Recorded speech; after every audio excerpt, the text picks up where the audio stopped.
Hi everyone. Masih dipotong darage. Kami na shinba shing janam tilho. Ito si spring onion sina horen last tata na bane. Ito si na na samurai gi kaino do masado. Lem na tamahan re. Samurai si mam hamning ba to. Hawe ba si je. Diki. Duka alu si dalay ra. Ado di thongba haura siko.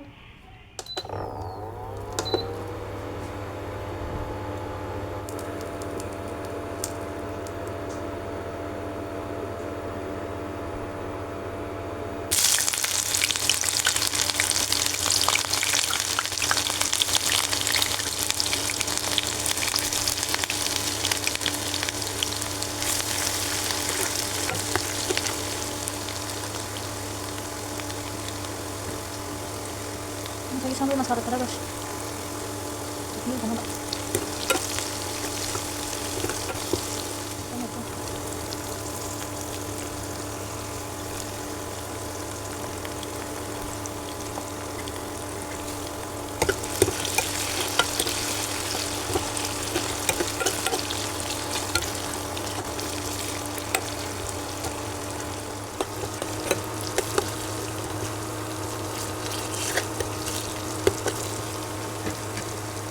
Masala ko rasi.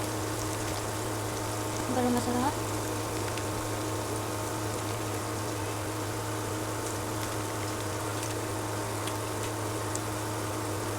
Pepper powder.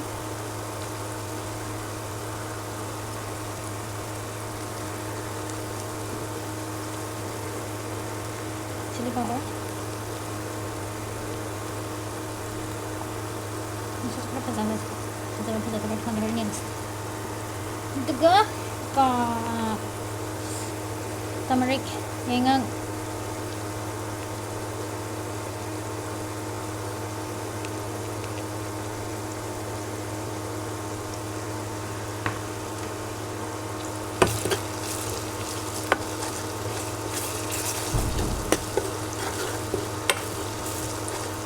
ini stand ko sis na ay stand yengang ko na hapada do akan mo yan siya kasi apa sih?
Alu hapa sa ito, may nagre yung dadi sumana sa gumanong mo sa alu hapa diba?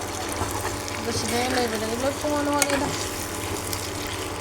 may nagre hapa di hinanto ko'y umurok siya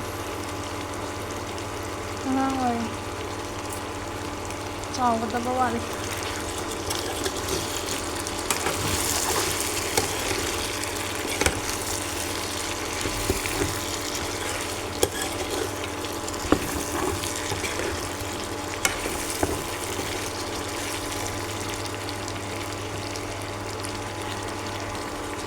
gravy yun, naman kitang hot sa coriander.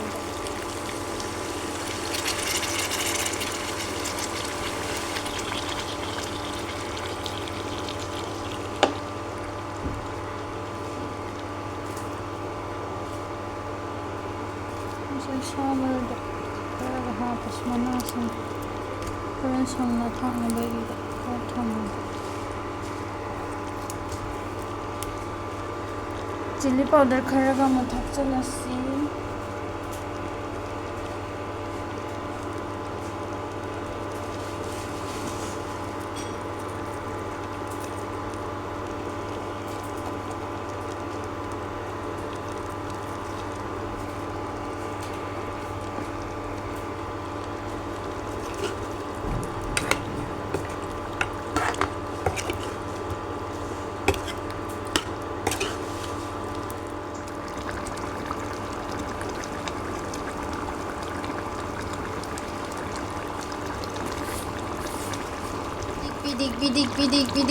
bidik.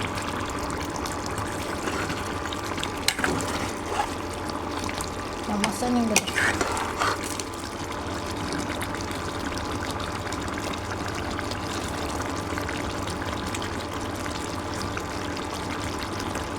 Khang dito piye.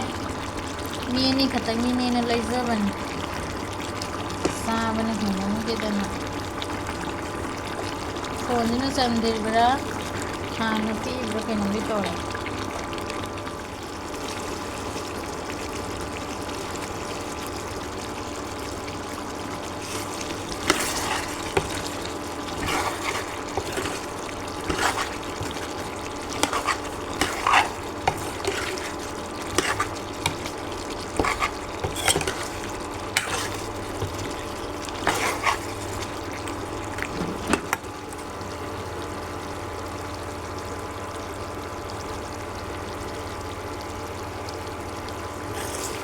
Last round or thai ba.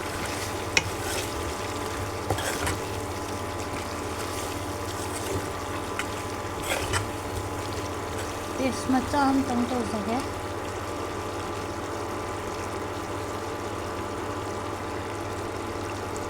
Ama jung yale ni tauri.